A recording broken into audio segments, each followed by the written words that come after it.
सो PSL चल रहा है और उसमें आज एक मैच था, बड़ा इंपॉर्टेंट मैच था, रावलपिंडीज वर्सेस इस्लामाबाद यूनाइटेड का। और इस्लामाबाद ये मैच कंफर्टेबली जीत चुका है।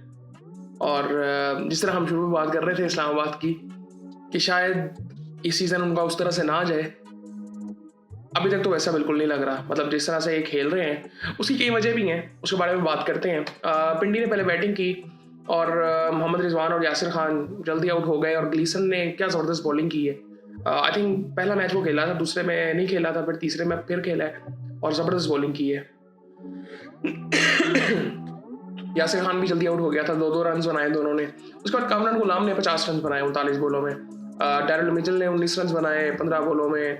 सैम बिलिंग्स ने 7 रन बनाए, ये दोनों आउट हुए। फिर उसके बाद अब्दुल्ला फजल ने 23 रन बनाए 16 बॉलों में और 44 रन बनाए फिर फॉरेस्टर ने, जो कि आज खेल रहा था, डेब्यू था जिसका 19 बॉलों में। सो वो बड़ी ज़बरदस्त। और आखिरी ओवर में उसने 20 रन बनाए, जिसकी बदौलत ये 156 तक पहुंच गए, जो कि एक रिस्पेक्टेबल टोटल किसी हद तक था। सो बॉलिंग की अगर इस्लामाबाद की बात करें तो इमाद वसीम ने 4 ओवरों में 15 रन दिए, एक आउट किया। 2-2 आउट किए रिचर्ड ग्लीसन ने, फ़हीम अशरफ ने, सलमान इरशाद ने। सलमान इरशाद महंगे साबित हुए हैं, 4 ओवरों में 52 रन दिए उन्होंने। बाकी फ़हीम ने 22 रन दिए, 21 रन दिए ग्लीसन ने। और शादाब खान ने 2 ओवरों में 20 रन दिए, कोई आउट नहीं किया। क्रिस ग्रीन ने 2 ओवरों में 23 रन दे के कोई आउट नहीं किया। अब ये सलमान की जो बीच में ये परफॉर्मेंसेस हैं, मतलब यहाँ पे अगर देखें तो यही मसला है हमारे यहाँ पे। मसला यही है कि वो इम्प्रूवमेंट नज़र नहीं आती। इनकी भी अगर मैं बात करूँ, मैंने पहले सीज़न में इनको देखा था, जब पहली दफ़ा ये खेले थे लाहौर कलंदर से, आई थिंक ये भी आए थे उस पाथवे के थ्रू। अब उसके बाद अगर मैं देखूँ क्या इम्प्रूवमेंट इनमें आई है, वो मुझे थोड़ी सी कमने सी नज़र आती है, बस उसके अलावा कुछ नहीं नज़र आता। मार इनको पड़ती है। और सो खैर इस्लामाबाद यूनाइटेड की अगर बात की जाए बैटिंग की, डेविन कॉनवे आज फिर उसने कुछ नहीं किया इतना खास। 6 रन बना के 11 बॉलों में, स्ट्रगलिंग फेस उसका चल रहा है और वो नज़र भी आ रहा है बेसिकली। और मुझे लगता है कि अब वो जो एडी है ना, वो क्या कहते हैं, क्या नेपाल वाला भाई, उसको चांस दे देना चाहिए। और समीर मिन्हास ने आज फिर ज़बरदस्त इनिंग खेली, 36 बॉलों में 70 रन बनाए। 194 का स्ट्राइक रेट, 195 का तकरीबन स्ट्राइक रेट था। 4 छक्के लगाए, 7 चौके लगाए। और पावर प्ले की आप अगर बात करेंगे तो ये सारे रन इसी के थे। और अच्छी बड़ी ज़बरदस्त इनिंग थी। और जब उसने वो इनिंग खेल दी थी उस वक्त बिल्कुल मैच साइड पे हो गया था, क्योंकि उसमें हुआ ये बेसिकली था, क्योंकि मोहम्मद फाइक वो भी 19 रन बना के आउट हुआ था, कॉनवे भी आउट हो गया था।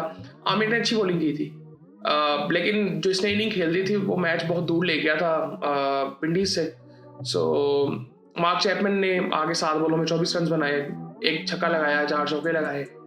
उसके बाद बॉलिंग की अगर मैं बात करूं तो मोहम्मद आमिर ने 3 ओवरों में 18 रन दिए, एक आउट किया। अच्छी बॉलिंग की आमिर ने। मोहम्मद आमिर खान जो दूसरे थे, उन्होंने 2 ओवरों में 24 रन खाए। और इनको यहाँ पे सीखना पड़ेगा कि सिर्फ पेस काफ़ी नहीं है। पेस बहुत से प्लेयर्स के पास हो सकती है, वो नेचुरल टैलेंट एक होता है आपके अंदर, बट वो एबिलिटी मतलब आपको सर्वाइव नहीं इतना लंबा करवा सकती अगर आपके पास दिमाग नहीं है, स्किल्स नहीं है। तो वो दूसरी स्किल्स भी बड़ी इंपॉर्टेंट है और इनको ये समझना पड़ेगा अपनी गेम को कि इनको बचना कैसे है। और जलाल खान की अगर बात करें, यार इनका एक्शन बड़ा ज़बरदस्त है। मुझे बेसिकली ये लगता है कि इस एक्शन के जितने भी हमारे पास प्लेयर्स हैं, मतलब ये जलात है, सलमान इरशाद है, और वो है क्या नाम है उसका, जवार खान है, मतलब इनके साथ किसने काम की है। मैं कुछ वीडियोस देख रहा होता हूँ मलिंगा की, लेसिस मलिंगा की, जो श्रीलंका के बॉलर थे। वो कई बातें इतनी वो इंटेलेक्चुअल बातें होती है, मुझे लगता है वो इनको पता भी नहीं होंगी। वो जो बातें वो कर रहे होते हैं, वो जितना अपनी बॉलिंग को वो समझते थे, वो चीज़ें क्या ये समझते हैं अपनी बॉलिंग के बारे में, क्योंकि एक्शन उनसे काफ़ी हद तक सिमिलर है ना।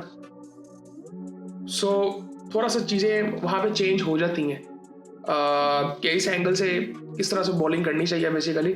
सो मुझे बेसिकली लगता नहीं है कि इनको इतनी अवेयरनेस है बेसिकली।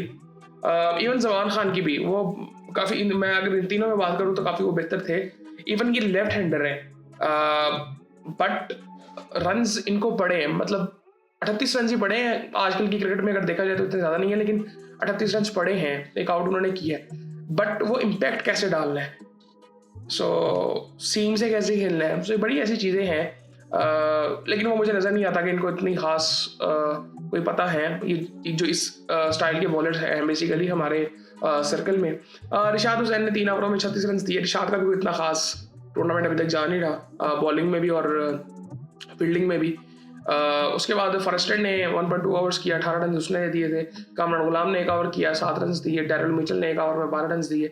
सो खैर वो किसी भी तरह से मैच के अंदर थे ही नहीं, उन्होंने 14.2 ओवर्स में मैच फिनिश कर दिया था।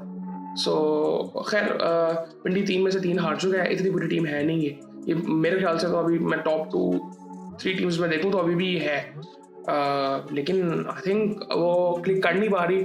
सो आई थिंक उनको थोड़ा सा देखना चाहिए कि क्या ये चीज़ गलत कर रहे हैं। और बाकी आई थिंक मुझे लगता है कि थोड़ा सा सिर्फ ना अप्रोच अपनी देखनी है कि हमें मैचेस जीतने किस तरह से है। वो एक दफ़ा ये क्लिक कर गए, आई थिंक बहुत अच्छी टीम मुझे लगती है ये, कि नसीम शाह आज नहीं खेले थे। आई थिंक वो मेरे ख्याल से शायद अभी कंफर्म तो नहीं हुआ, शायद वो टूर्नामेंट आगे ना खेल सके, लेकिन ऐसी कोई इंजरी उम्मीद करते हैं ना हो। सो खैर ये सूरत हाल थी पिंडी की, बाकी फिर आपसे बाद में बात होती है।